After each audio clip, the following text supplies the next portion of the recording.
Have you ever wondered if somewhere out there, someone is silently thinking of you, even though you've never met?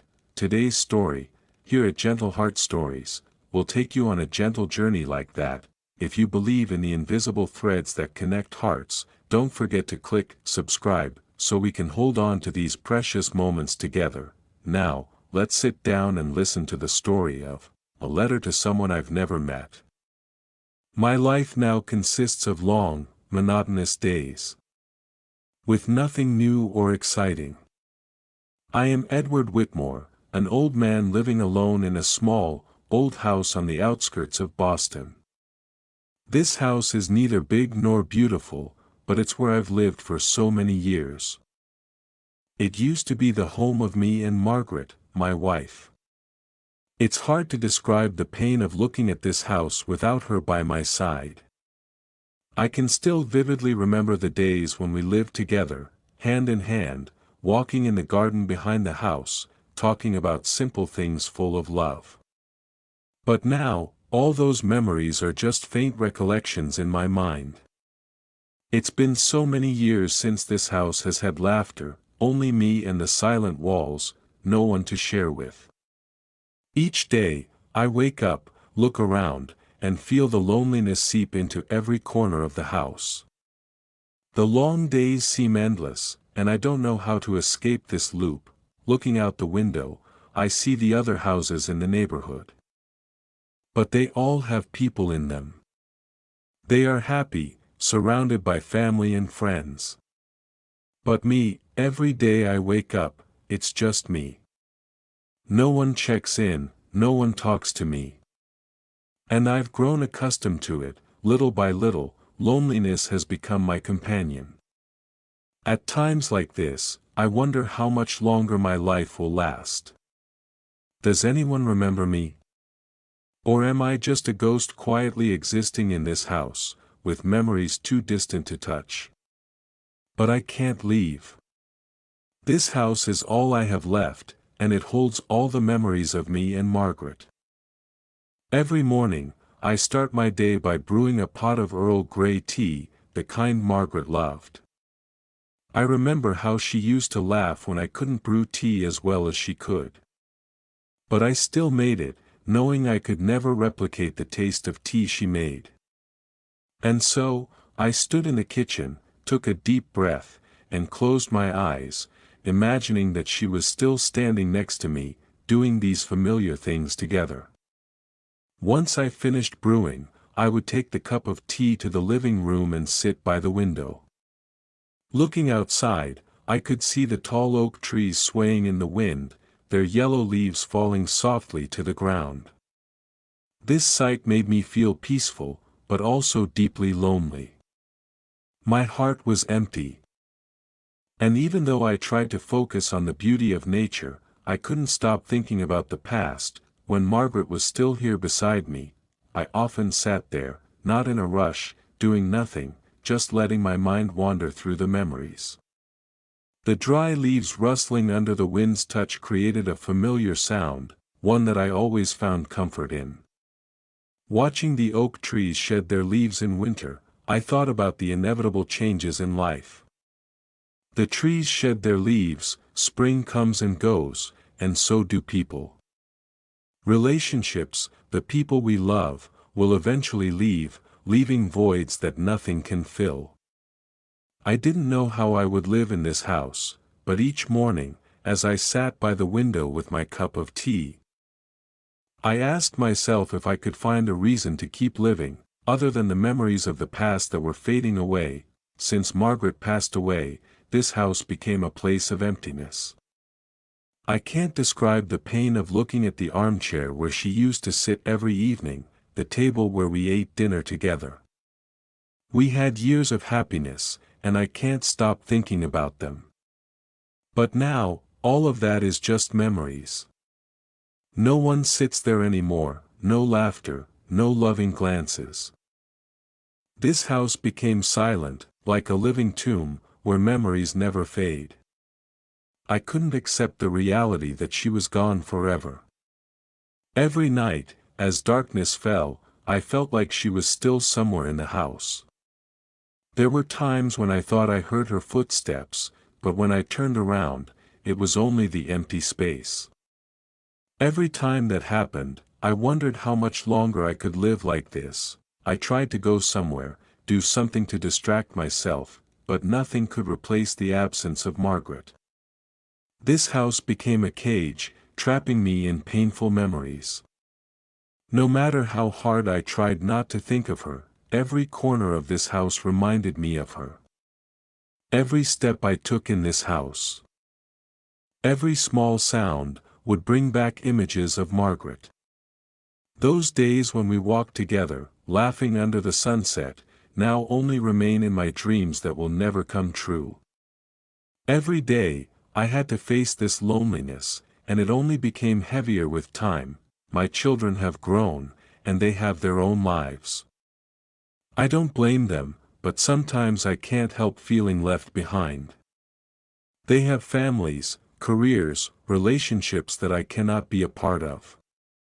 Every month, I get a brief phone call from them, but it's never enough to fill the emptiness in my heart. My children are no longer the little ones I could care for, the ones I could guide. They have their own lives, and I'm no longer an important part of theirs.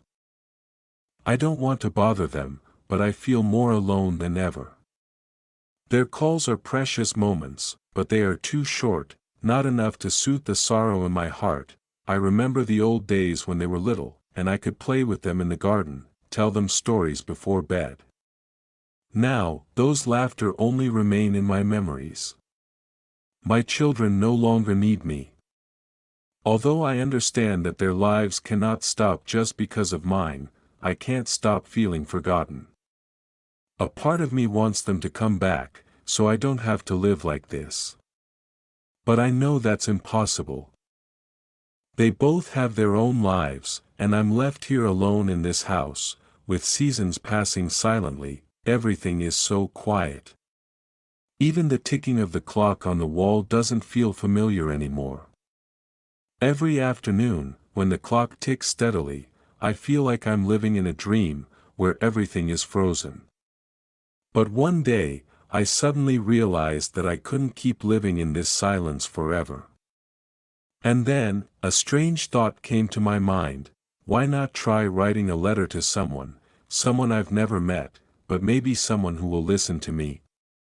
It was a vague and strange thought, but I felt like I had to do something to change.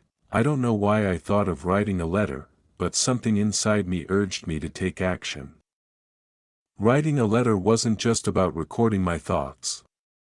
It felt like a way for me to search for a connection, even if it was a virtual one, a connection with someone I didn't know, but someone who might help me face this loneliness. With the pen in my hand, I didn't know what to write, but something strange happened.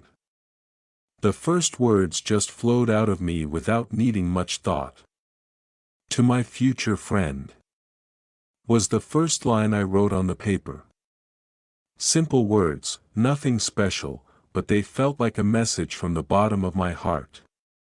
I didn't know who this friend was, or if they even existed, but in that moment, I felt like I was connecting with someone. This feeling was unfamiliar, but also comforting. Even though I didn't know what would happen, I felt like I was no longer alone. Even though this letter had no address, no recipient's name, I knew it would reach someone who would read it and maybe understand how I felt. If this story has touched your heart, don't forget to click subscribe and turn on notifications so you won't miss the next inspiring stories. At Gentleheart Stories, we share tales of kindness, change, and valuable life lessons. Be a part of this loving community and join us in spreading positive messages. Every morning, as the sunlight filters through the window, I sit at my small wooden table and begin to write.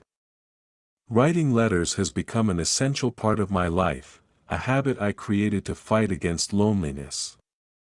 With the pen in my hand, I don't need to think too much. The words just flow from my mind, like emotions that have been kept inside for a long time. I write about the memories with Margaret, the days we lived together filled with love. The times we walked under the trees, holding hands on the familiar path near our house, the times we sat on the balcony drinking tea, talking about the future, and the dreams we never had the chance to fulfill. Those memories have faded with time. But I can never forget them. Each time I write about them, it feels like Margaret is still here, beside me, if only in my mind. I also write about other joyful moments, the simple but meaningful things we shared. Time passes so quickly, but those memories still live on inside me. Some days, I sit and write with my heart full of longing, sometimes writing through tears. Those memories are like a part of me that cannot be erased, and through each letter, I feel like I'm trying to hold on to time so it doesn't pass too quickly. Although I know those memories are from the past, in these letters, they come alive once more. And I tell myself that writing these words, even if no one reads them, at least helps me not forget the important things in life. I also write about the memories of our youth, when Margaret and I first started our life together. Back then, we were young, full of passion and dreams. Everything was like an adventure, full of challenges but also overflowing with joy. Together, we started with the small things, simple meals, but filled with love. The trips we took, the short vacations we always remember. All those memories have gradually faded with the years, but the letters help me keep them alive in my mind. These letters are where I can look back on what I've been through and loved in my life. My love for Margaret is a long story, with no end. Every time I write about her, I feel like I'm reliving the sweetest moments of my life. That love began with simple things, from the first look when I saw her. It's hard to describe the feeling, as if time stopped, and it was just me and her in our own world. Each time I recall it, I can almost feel her breath, her warm smile, and the loving light in her eyes. Together, we built a family, went through the ups and downs of life. Our love wasn't a romantic story of the early days of meeting, but a love that grew, a love that went through challenges and hardships, but remained strong and unbreakable. That is a love that nothing can break. In each letter, I write about Margaret not only as my wife but also as my best friend, my companion for life. I write about the times she comforted me when I was struggling, the advice she always gave me when I was lost. She is the one who helped me get through so many ups and downs in life. When we were young, we had big dreams for the future. We thought we would build a beautiful future together, full of trips, projects we both cherished. But those dreams never came true, not because we didn't try enough, but because life sometimes doesn't go according to our plans. I write about those unfulfilled dreams in the letters. As a way to remember a time of youth full of hope and passion, every time I sit down to write, I recall the dreams we once shared. Those dreams are now just things that cannot be realized, but they still live on in my heart, and in every word I write. Perhaps I will never fulfill those dreams, but with each letter, I feel like I'm still living in those dreams, in a way to keep Margaret alive in me. Each night, when darkness covers the house, I face a terrible feeling of loneliness. Loneliness is not when I have no one by my side, but when I feel lost in the walls of this house, surrounded by memories that cannot be erased. Loneliness is not just the absence of a person, but the feeling that everything around me has stopped, and nothing changes anymore. This house once filled with laughter, Margaret's voice, now only remains silent. Every night I wake up in the thick darkness, alone, in the silence of the empty walls. Loneliness is like a liquid, creeping into every corner of my mind, consuming everything. I know I can't keep living in this loneliness. Each letter I write is a way for me to face the loneliness. To remind myself that I'm not entirely alone. These letters are like small pieces of hope, even though I know no one will read them. I write about loneliness, but also about moments of hope, however fragile. I hope that one day, when I read these letters, I will find a reason to keep going. I hope that someone will read my words and understand my heart.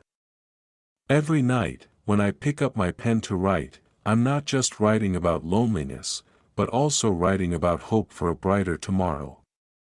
Even though I don't know what will come, at least I can hope that one day, loneliness will no longer dominate my life.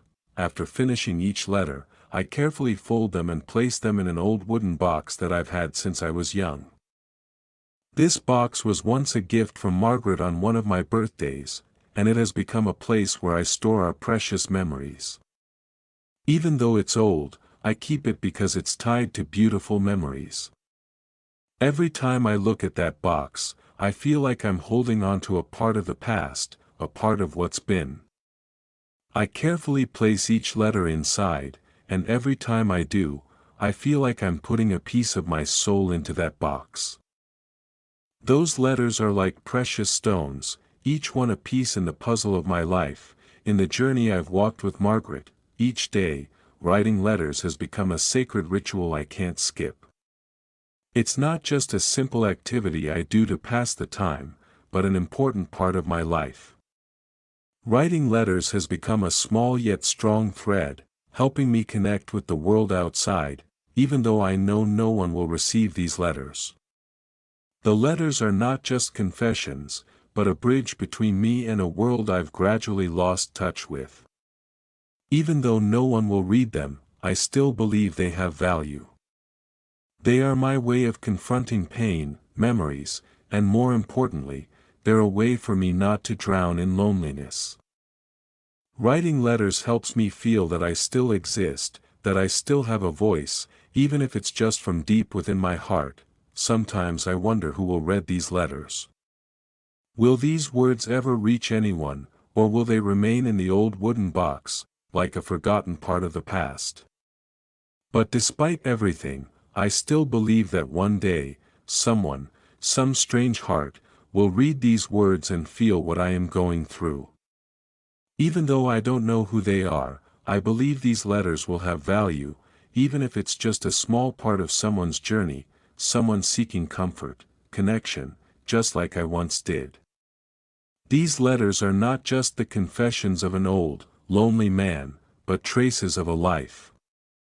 A love, and hopes that have never faded. The autumn chill had arrived, bringing with it the cool winds that slipped through the cracks of the windows, creating a whispering sound like the quiet murmur of a changing season.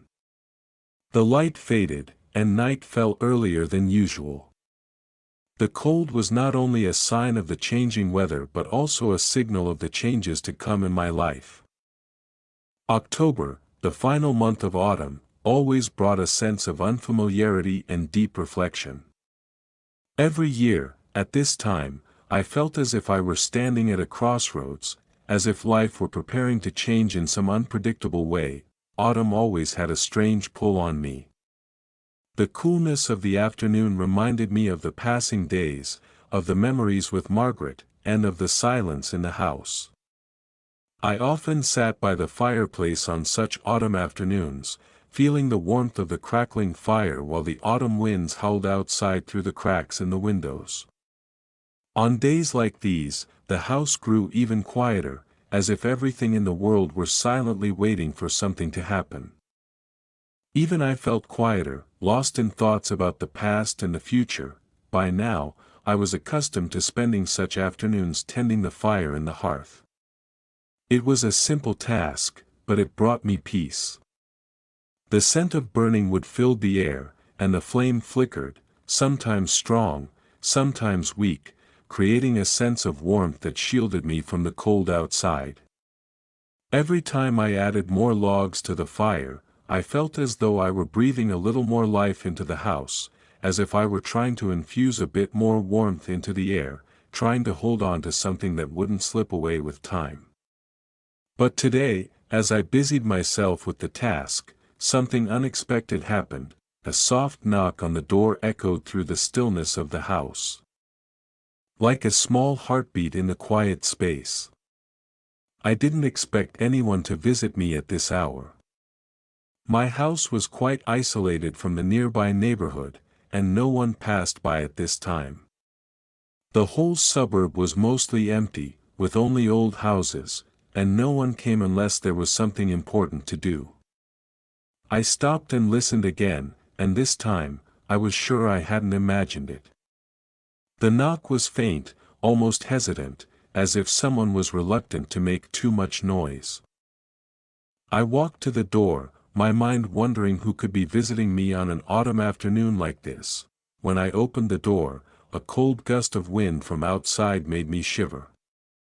Standing before me was a young woman, her hair drenched from the rain, her face pale, and her eyes dull as though she had just undergone a long and difficult journey.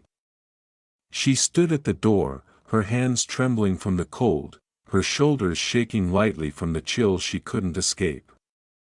In the dim light of the afternoon, she looked like a ghostly figure, faint and unclear, and there was something very strange about her. Her long, wet hair clung to her shoulders like a soaked coat, making me worry. I hurriedly invited her inside without asking too many questions. Knowing that at this moment, she needed help more than anything else, as the woman stepped inside, I could immediately feel the cold emanating from her.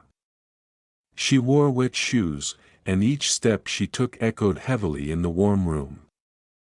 I noticed her eyes, deep and tired. There was something in her gaze that made me feel uneasy. She didn't speak, she just stood still for a moment, as if searching for warmth, for safety. Looking at her, I sensed that she carried a great pain that I couldn't yet understand. Although I didn't know who she was, her presence made me feel that I was no longer alone. I quickly closed the door, shielding her from the cold outside, and led her into the living room. I grabbed an old woolen blanket that Margaret used to use, a blanket that was very familiar to me, and handed it to the woman. Surely, she would feel warmer wrapped in it. I made her a cup of hot tea, placed it on the table, and looked at her gently. She didn't say a word, just silently took the blanket and held the cup of tea, her hands trembling, but when she brought it to her lips, I saw a bit of warmth in her eyes. Although she seemed tired, her gaze was filled with gratitude. I didn't ask her why she had come, because I knew she wasn't ready to share anything. Sometimes, silence can be a better language than words. After a moment of quiet, the woman spoke. She introduced herself as Clara Bennett, a name that seemed familiar, but I couldn't remember where I had heard it before. Clara's gaze kept me captivated, for there was something very strange about the way she viewed the world around her. Her deep brown eyes seemed to hold a sea of sorrow, a deep ocean of loneliness and alienation. She didn't look at me, but at the fire burning in the hearth, her eyes distant, as if she were searching for something in the flames. She didn't say much about herself, but I could tell that her life hadn't been easy. Clara seemed like someone trying to find herself again, like someone walking a long road without knowing where it would lead. She seemed to have gone through difficult times, and in that moment, I knew I couldn't ask her too many questions. But I sensed that her presence in this house, even if only for a brief moment, brought me a new sense of hope. A stranger had entered my life, and I felt as though I had a chance to connect with someone. Inviting Clara into my home, making her tea, and offering her the blanket that Margaret once used were simple acts, but they carried deep meaning for me. Over the years, I had lived in silence, missing someone with whom I could share both joys and sorrows. Although I didn't know anything about Clara, I felt as if I had known her for a long time. These small acts were like a way for me to give the care and love that I had lacked for so long. Clara surely felt the warmth from these gestures, and I hoped that, at least in this moment, she would feel a little more comfortable, as the fire flickered in the hearth, I looked at Clara and felt a strange connection between us. I began to tell her about the letters I had written to a friend I had never met, about the memories and loneliness I had experienced throughout my life. Clara sat quietly, listening to me intently. I told her that I had written those letters not to seek a response, but to find comfort.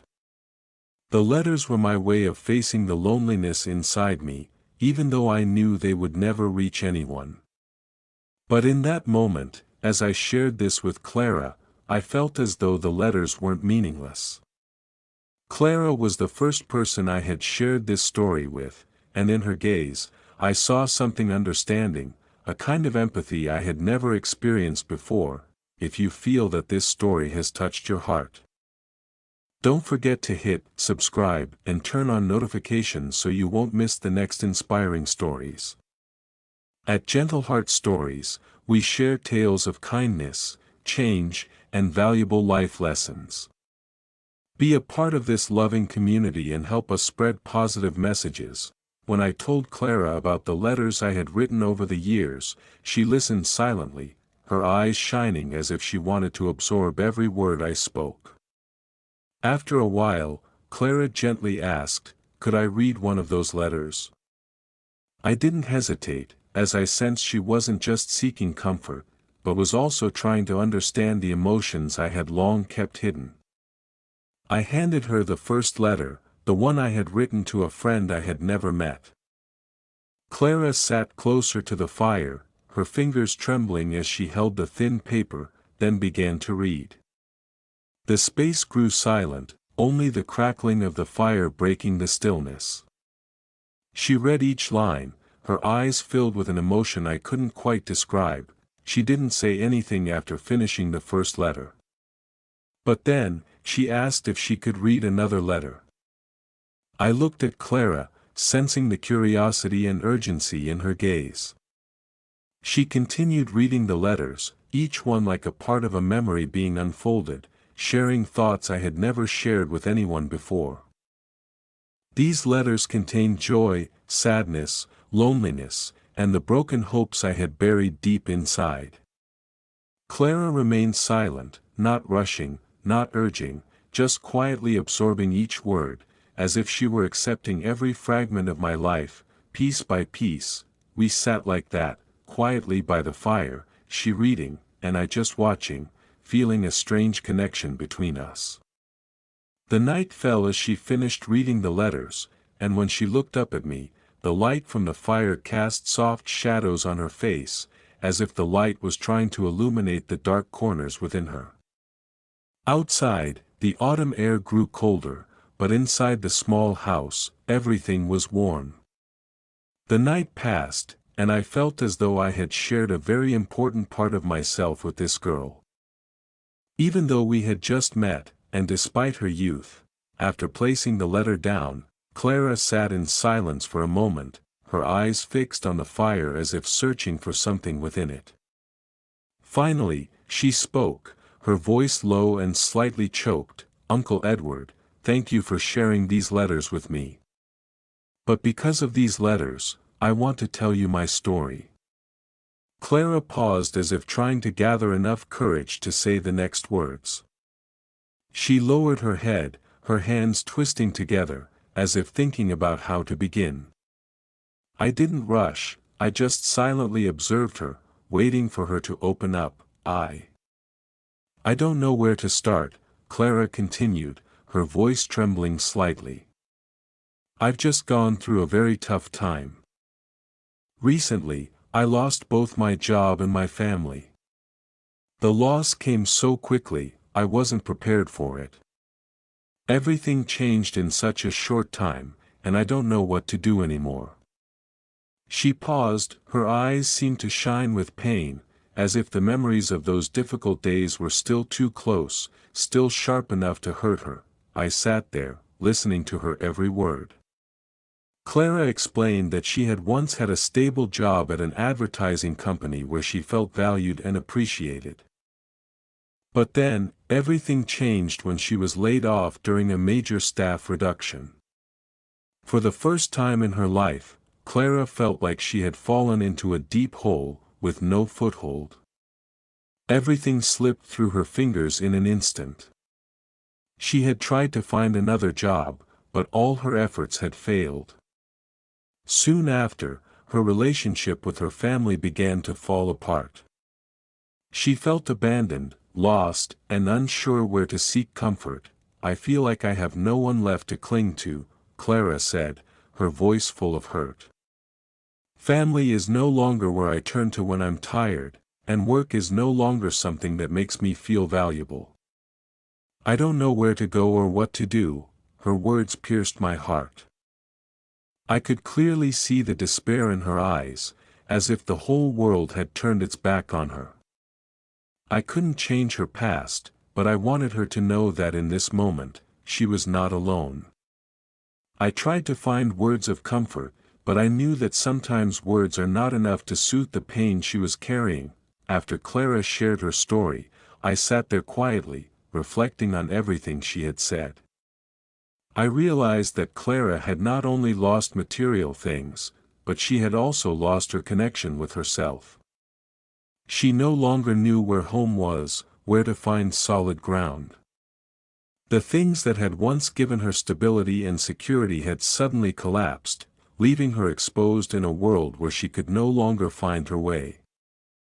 "I understand how you feel," I said, trying to bring Clara back to the present. "There are times in life when we feel lost. But you must remember, no matter how much things change, you can still find yourself. You can find home again, find solid ground in the smallest things around you."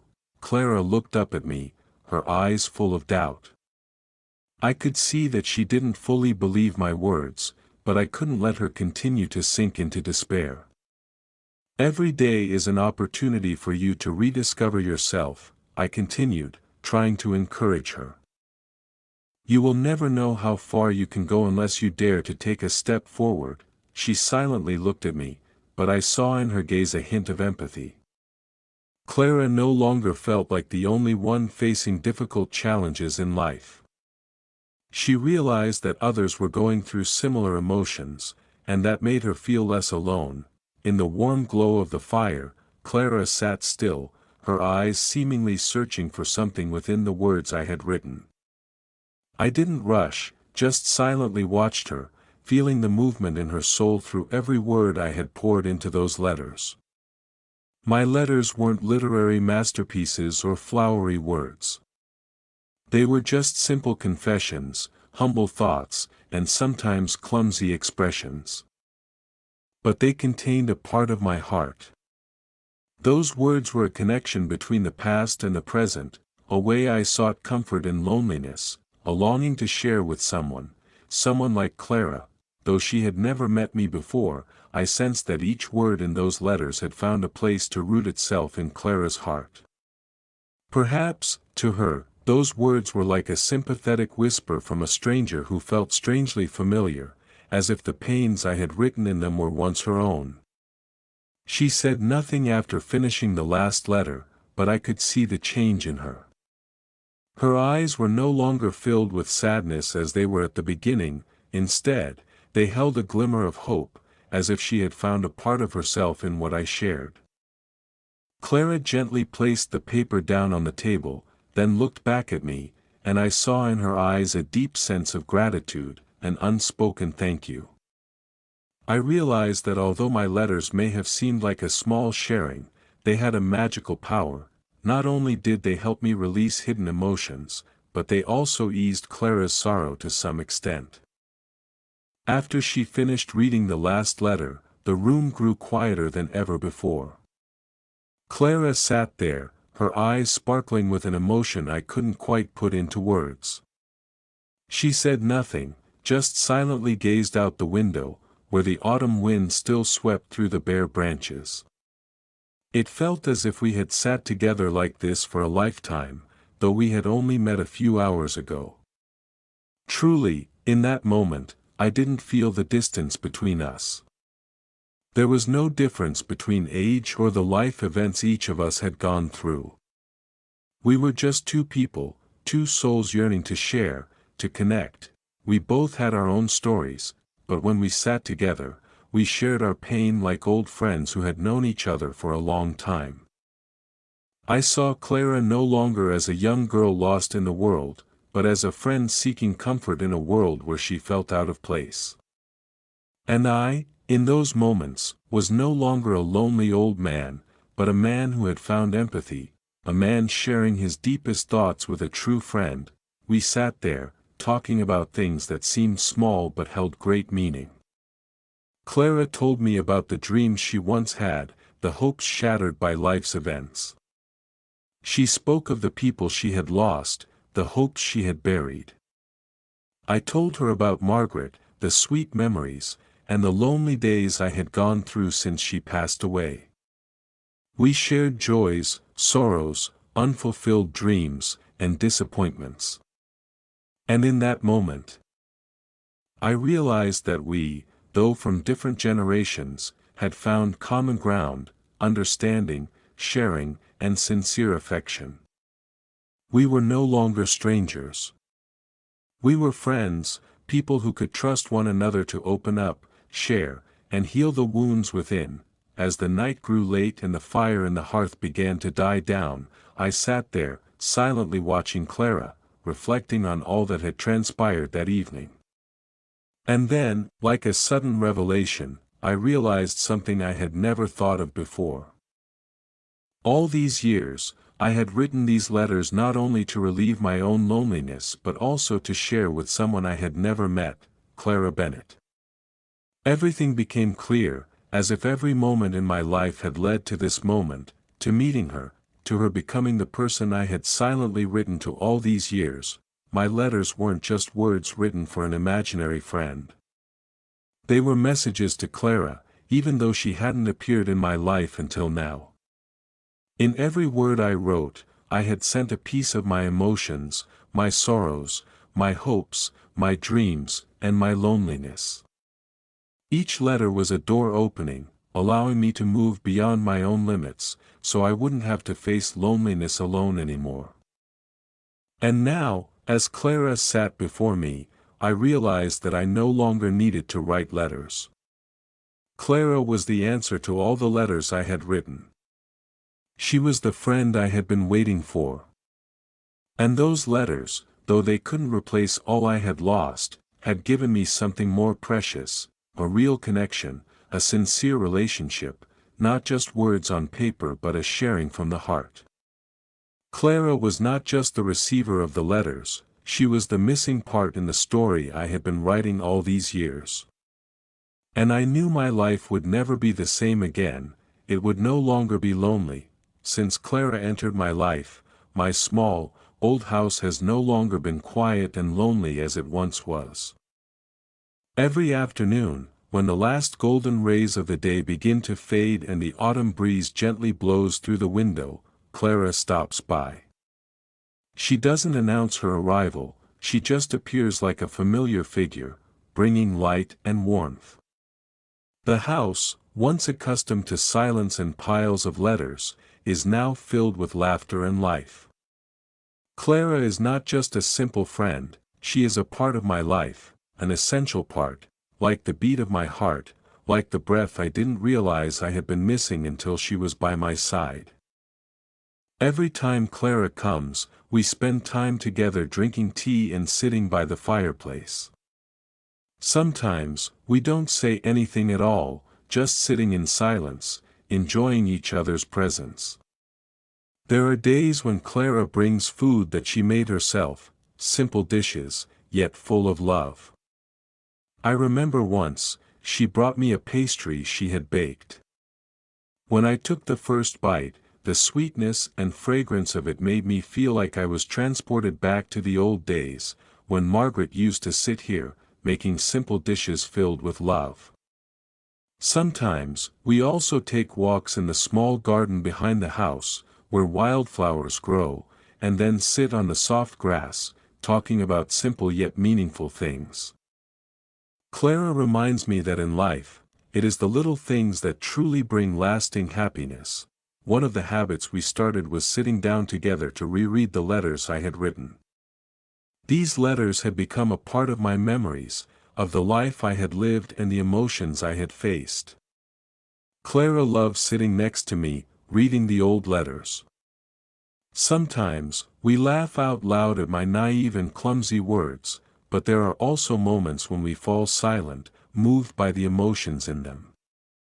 Those letters are not just small stories but pieces of my memories about life, about Margaret, about the lonely years I lived.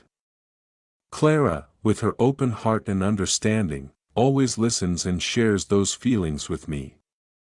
Some letters make Clara laugh, like the ones where I describe my attempts at cooking for Margaret, only to fail miserably. We laugh until tears come, at the silly stories I had written. But there are also letters that leave us in silence, like the letter I wrote to Margaret the day she passed, or the letters I sent to my future friend, hoping for a connection. Those moments, though sad, are beautiful because we can relive the memories and emotions I had kept hidden for so many years. Clara seems not only to be a companion but also someone who helps me face the past, to better understand myself and what has come before. Gradually, writing letters became a part of my daily life. But unlike the letters before, this time I wrote not just to release emotions or to send messages to an invisible person. I started writing letters to Clara. This time, each letter had a clear recipient, Clara Bennett. Every morning, after drinking tea and watching the sunrise, would sit at the table, pick up my pen, and write. I didn't write long letters like before, but instead short messages, sometimes just a few lines, yet full of affection. I wrote to Clara about the small things in life. About the joy we shared when working together, about the peaceful afternoons we spent together. These letters were no longer about loneliness but about a real connection, a thank you, and the things I wanted to say to her. Writing letters to Clara made me realize that, even though we might have differences in our pasts, in how we lived, we shared a strong connection through simple words. In these letters, I not only expressed my feelings but also my gratitude for having her by my side.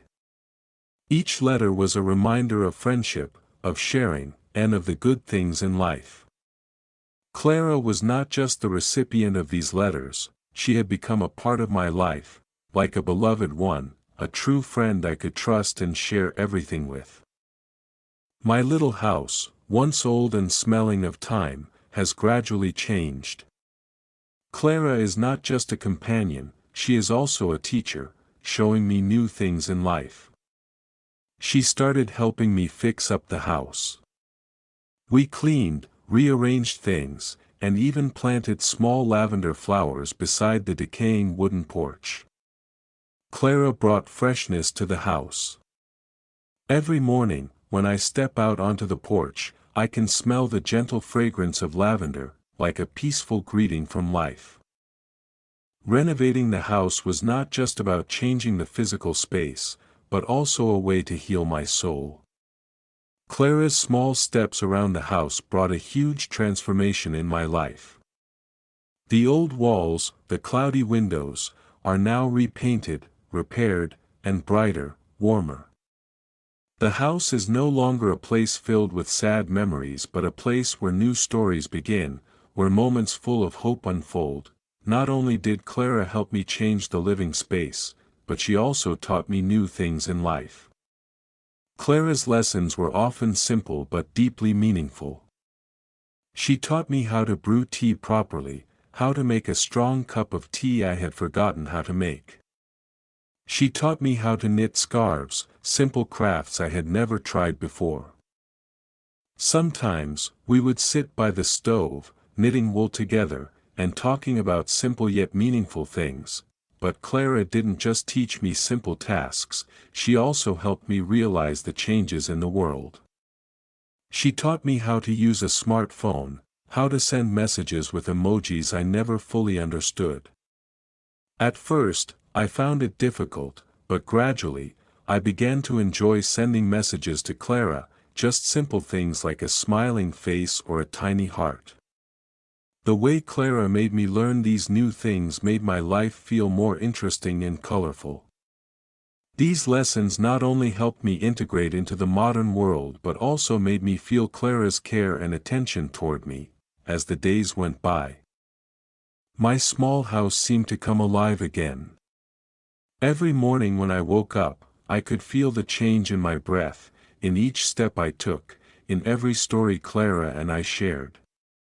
The house was no longer just a place that held sad memories, it was a place of new dreams, of new hopes. The house now not only had the light from the fireplace but also the light from my heart, a heart that was no longer lonely or sad. And I realized, just like this house, my heart is being revived. Clara's presence had awakened feelings I thought I had lost long ago. She not only helped me rebuild the house but also helped me rebuild my life, helping me find joy and hope in life again. One morning in May, as summer was just beginning to make its way, I woke up with a special feeling. The early summer sunlight shone through the branches, casting magical shadows on the walls of the small room. The lavender flowers, which Clara had planted by the porch, were in full bloom, proudly showing off their beauty under the gentle morning light. The peaceful scene made me feel more at ease than ever before. But it was also on this morning that I realized time was running out for me. Every passing second felt like a small dot in the diary of my life, and each day that went by made me more aware that I couldn't stay here forever. And in that moment, I decided to write my final letter, a letter not only to Clara, but to everyone who would enter my life in the remaining days I had left. I sat down at the old desk, my hands no longer as swift as they once were, but I could still feel the warmth of each word I wrote. The pen moved across the paper, not with haste, but with all the reflection and emotions I wanted to convey. Every sentence felt like a note of gratitude, a sincere sharing from my heart. I wrote about my life, the things that had passed, the emotions I never had the chance to express, and most of all, I wrote about Clara, the girl who had changed my entire life in the twilight years of my old age. My letters, though never to be sent, had now become an essential part of these final moments. And in that morning light, I felt that this letter would be a special gift, a mark I would leave behind for the world. As the letter neared completion, I sat back and reflected on each word. I knew that my writing could never fully capture the feelings I had for Clara, but I still wanted to try. At the beginning of the letter, I wrote a line I had thought long and hard about, to the friend I've never met, the one who entered my life like sunshine after the rain. This line, for me, expressed everything I felt about Clara. She came into my life like a rain shower, bringing freshness, reviving emotions I thought had long been washed away. She came at a time when I thought I had no more expectations, and it was she who made me realize that life still held many beautiful things to look forward to. Clara was not just a companion, but a source of light during my darkest days. She restored my faith in friendship, in connection, and above all, she was life itself in a world I had grown too familiar with silence. That sentence, I wrote with all the unspoken emotions, to send to Clara, the one I didn't know how to thank. She may not realize it, but Clara had changed everything, not only for me, but for her own life, and perhaps for those around her as well. With this final letter, I couldn't help but think about the days I had left. At this point, I no longer feared or worried about anything. What I felt most clearly was gratitude, a feeling I had learned from Clara. She helped me realize that in life, the most important thing is not what we've lost, but what we still have. And I, now, no longer felt lacking. My heart was full of love and gratitude. Grateful for the life that had given me time to love, to share, and most importantly, to understand the value of friendship, of connection. With each day I have left on this earth, I feel like I've lived enough. I don't need anything more. Clara had given me the best things, the things I thought I had missed out on long ago. I no longer had to worry about the things left undone in my life, because I had completed the most important ones: friendship, sharing, and peace within my heart. All I needed to do now was leave something behind for Clara, so that she could continue her journey, and so that she would know I would always remember the wonderful times we shared together. In this final letter, I didn't just send Clara words of love, but I also sent her a special gift, the old wooden box where I had kept all the letters I had written over the years. This box was not just an item, but a symbol of the emotions, memories, and hopes I had given. Clara would be the one to inherit everything I had left behind, and I believed she would do it far better than I ever could. The message I left for Clara was, "Keep writing letters to those who are lost." This message was not just for Clara, but also a reminder to myself. Throughout life, we all sometimes feel lost, like ships without a course. But letters, words written from the heart, can be a light for those searching. And I know, Clara will do that. She will continue to write, not just for me, but for others too, for those who need to be heard, who need to be understood, who need someone to share with. Clara, the girl who carried light, had done what I had hoped. She continued to write letters for those who needed sharing, for those who were lost in life. She brought light to the darkness, warmth to lonely hearts. Clara was not only my friend but also the one who brought hope to those who were searching. And I believe she will do this very well. She will continue the journey I began, will continue to sow seeds of love and sharing, so that my letters won't just be the past, but will become part of the present, part of the future. As I sat back and read the last lines of this letter, I realized that sometimes, just one letter can change an entire life. Words, emotions written from the heart, can be a bridge connecting lost souls. And Clara, the girl who carried light, is living proof of this. She changed my life, and I believe she will continue to change many others, because just one letter, one word of sharing, can brighten a dark path. And even though I will no longer be here, I know that my letters will live on, continuing to bring faith and hope to those who need them. As the story of Edward and Clara draws to a close, I feel as though I have been given a priceless gift, a gift of friendship, of sharing, and of letters that can change a life. Stories like this not only make us reflect on life, but also give more faith and hope to those who feel lost. And if you have felt something special from this story, I hope you will continue with us to explore more inspiring stories. Remember to subscribe to Gentleheart Stories so you don't miss the next wonderful stories, stories that may touch your heart, help you find light in dark days, and bring hope to life. Thank you for taking the time to follow along, and I look forward to meeting you again in the next stories.